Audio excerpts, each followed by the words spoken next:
Fala do Vasco, Breno Bonsef, manda aí. Vamos lá, ainda repercutindo a saída do Álvaro Pacheco, a multa que o Vasco vai ter que pagar para ele é de aproximadamente 4 milhões de reais. Álvaro Pacheco deixando o time depois de 4 partidas à frente do Cruz Maltino. Como eu tinha falado nos últimos dias, caso o Álvaro Pacheco caísse, o Rafael Paiva assumiria. Hoje ele comandando o treino e amanhã vai estar à beira do gramado para enfrentar o São Paulo às 9h30 da noite. Internamente, mais mudanças. Pedro Martins, diretor executivo de futebol, deixa o cargo, é o último remanescente da gestão da 777. Hoje o Vasco não tem um CEO, né? A Vasco SAF, no caso, não tem um CEO, depois da saída do Lúcio Barbosa. Agora não tem diretor de futebol, também não tem diretor financeiro, gerente de comunicação, diretor de marketing, gerente de operações e, claro, um treinador. Se eu contar, 1, 2, 3, 4, 5, 6, 7 cargos, né? 6 administrativos e o do treinador, que o Vasco hoje não tem. Outro ponto importante, os escritórios da Vasco SAF vão ser devolvidos. O Vasco tem ali por aluguel, né? Num prédio comercial, num complexo comercial na Abelardo Bueno, e as operações vão para o CT e para São Januário. Vai sair de escritório. Ali a 777 tinha montado a base dela no Brasil e feito ali o escritório da Vasco SAF, né? A administração volta para São Januário e também para o CT. Mudanças internas, a gente tem visto aí cada vez mais, ou cada vez menos, os resquícios da 777 e praticamente voltando a ser um clube associativo, né? Juridicamente não, administrativamente não, mas na prática está sendo isso. Quem está mandando é o Pedrinho e hoje o diretor de futebol mais próximo dele é o Felipe, né? O Felipe Loureiro, o Felipe Maestro. Sobre Ramon Dias, muita gente tem falado sobre isso na internet. O contrato dele está ativo ainda. A gente lembra que a rescisão não foi assinada, obviamente publicada no BID. Assim, numa situação hipotética, caso o Vasco entrasse num acordo com o Ramon Dias, seria praticamente ele só aparecer para trabalhar. Basicamente é isso. Só que assim, até alguns colegas da Argentina deram que foi feito um contato, mas se tratando de Vasco, a gente sabe, né? Não dá para descartar nada. Então assim, vê que as minhas informações têm batido, né? Eu falei do Rafael Paiva, tinha falado ontem da reunião, muita gente já tinha até cravado a demissão, mas ia acontecer com uma reunião. O Vasco desembarcou no Rio, teve a reunião e a demissão acabou sendo consumada. Vamos aguardar, tá? Por hora, não há esse interesse, mas tudo pode mudar se tratando de Vasco. E aí, caso houvesse um contato e as partes entrassem em acordo entre Vasco e Ramon Dias, seria só ele aparecer para trabalhar, já que o contrato dele ainda tá ativo, tá? Não há milagre. No momento que você não tem uma garantia financeira para frente, você tem luvas atrasadas, você tem um elenco ruim, tem uma questão judicial sobre a administração do clube rolando. Como é que um técnico vai fazer um grande trabalho? Muito difícil. Um cara conseguiu no ano passado, que foi o Ramon Dias. Numa situação um pouco menos ruim, vamos dizer assim. Horrível, mas esse ano acho que supera tudo. Mas esse cara conseguiu com aquele elenco ali. Vasco perdeu peças importantes. Eu acho que o Gabriel Peck é uma peça que o Vasco perdeu. Paulinho lesionado a temporada inteira. Paulinho lesionado, o Jair lesionado. Que Medel, o Medel já foi embora. Então, assim, é um elenco mais fraco que o do ano passado. O Paê só esteve disponível, se eu não me engano, em 4 jogos do Campeonato Brasileiro até aqui. Tem mais. O Vasco precisa de uma pessoa. Aliás, somente um jogador no Vasco faz gols. Conta com uma situação de gol, que é cruzamento pro Verrete. Ponto. Ninguém mais faz gols. Então, assim, cara, você imaginar que o futebol é descolado disso tudo que tá acontecendo no Vasco, você é maluco. Então, nesse contexto, chegou o Álvaro Pacheco. Não acho que ele é um técnico ruim. Mostrou no Vitória de Guimarães, levou o time à Europa League.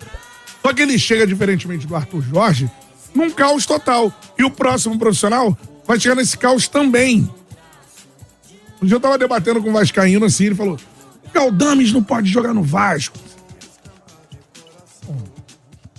Então quem que vai? A gente tá na cultura do fora fulano, a gente não debate quem vem. Então, por exemplo, o Galdames não pode jogar no Vasco. Sabe o que ele me respondeu? Tem que jogar o Hugo Moura. O Hugo Moura não podia jogar no Vasco ontem, que tinha que jogar no Galdames. Então, assim... E outro contexto, né? A gente critica muito, por exemplo, determinadas peças do elenco, e com razão, as peças não têm rendido. Mas aí vamos fazer um exercício aqui. Eu sei que é difícil, né? Porque é um cenário irreal, mas Será que o Watson, por exemplo, se tivesse sido contratado para jogar no Botafogo, no Flamengo, né, em times que possuem um cenário um pouco mais estabilizado, um Palmeiras, será que ele não estaria rendendo um futebol melhor? O Galdame, será que num time mais organizado não renderia um futebol melhor? Dentre outras contratações que o Vasco fez na temporada. Mais uma vez, tudo feito de maneira errada, né, cara? O elenco do ano passado se enfraqueceu, o elenco que foi 7º lugar no segundo turno do ano passado derreteu, se desmanchou, o Vasco perdeu, acima de tudo, o comandante, numa situação totalmente atabalhoada após aquele 4-0 contra o Criciúma. É a questão da afobação, perdeu em casa, derrota vexatória, realmente ridículo perder pro Criciúma daquela forma. Mas calma, respira, toma decisão no dia seguinte. Aí se criou esse problema todo. E lá no jogo contra o Criciúma, falava justamente sobre isso, Cantarelli. Vamos ter calma, porque assim, o Ramon Dias vai embora, foi embora, mas será que vai conseguir arranjar alguém melhor? Aí veio o Rafael Paiva, fez um trabalho ali de interino até razoável, vem o Álvaro Pacheco, piora. E como você falou, de repente o Álvaro nem é um mau treinador, é o cara errado, na hora errada, da forma errada, no clube errado. E você junta tudo errado, não tem como dar certo. Então o Vasco vai ter que, mais uma vez, primeiro, né, acertar na escolha do treinador. E até por isso eu acho que o Vasco vai ter que atacar um nome que conheça o mercado nacional. E outra vez, assim, realizar uma segunda janela praticamente sem erros, né? Que venha Felipe Coutinho, que venha jogadores mais qualificados, porque esse elenco tá carecendo de pelo menos mais uns 5 jogadores. Qual dinheiro ele vai utilizar para pagar o salário dos jogadores que vão chegar? Eu nem quero pensar nisso, né? Mas eu quero pensar que chegando esses jogadores, será que todo mundo dá certo? Ano passado o Vasco teve uma taxa de acerto boa, tá? O Verratti deu muito certo, o Paulinho Paula tomou conta, o Payet quando jogou foi extremamente útil. Jogadores que, assim, mudaram muito, né? O patamar do Vasco. Medel, por exemplo, cara, o Medel toma conta da defesa. Será que o Vasco vai de novo acertar em um nome por setor? Vai acertar num zagueiro brabo como o Medel, vai acertar no meio-campista versátil como o Paulinho, vai acertar no maestro como o Payet, vai acertar no homem-gol com o Verratti. Será que o Vasco vai de novo acertar tudo? Essa é a minha dúvida. Então vamos lá, sobre o Ramon Dias, o que tem de concreto, né? Hoje, o contrato dele e do filho, né, da comissão inteira, os contratos seguem ativos. E há um interesse mútuo. Pro Pedrinho seria até cômodo trazer de volta o Ramon Dias, porque não foi o Pedrinho que mandou o Ramon Dias embora. Então, pelo menos até onde a gente sabe, não há rusga entre Ramon Dias e o Pedrinho. E aí seria cômodo, porque é um cara que já conhece o elenco, não teria que passar pela adaptação, até porque o Vasco não tá passando... o Vasco não tem mais tempo de treino, né? É jogo atrás de jogo. Quarta e domingo, basicamente, né? Meio de semana e final de semana, tendo um jogo atrás do outro. Então, assim, essa possibilidade agora existe de forma real. Aquilo que antes era especulação, a gente até tratava com bastante cuidado, porque de fato a situação era apenas de muita especulação do Ramon Dias voltar para o Vasco. Nesse momento a possibilidade é real. E aí, até na época da demissão do Ramon, a gente falou aqui que, de certa forma, o Ramon se arrependeu da forma como ele também agiu lá no vestiário, de cabeça quente. A reação também não foi boa da parte administrativa da 777 e acabou que o Ramon naquela ocasião saiu do Vasco, né? Enfim, vamos aguardar. Se tratando de Vasco, não dá pra descartar nada. E é o seguinte, o Ramon vinha de 3 derrotas seguidas, Bragantino, Fluminense e Criciúma, aquele 4-0, em 27 de abril. De lá pra cá, foram 8 jogos. O Rafael Paiva comandou em 4, né, os 2 empates com o Fortaleza pela Copa do Brasil, com a classificação, a derrota pro Atlético Paranaense pelo Brasileirão e a vitória sobre o Vitória, né, também pelo Campeonato Brasileiro. O Álvaro Pacheco veio depois e aí pegou o time em 4 jogos. 3 derrotas, né, a goleada de 6-1 pro Flamengo, a derrota pro Palmeiras por 2-0 e na última rodada a derrota pro Juventude por 2-0. Teve um empate contra o Cruzeiro no último fim de semana, tá?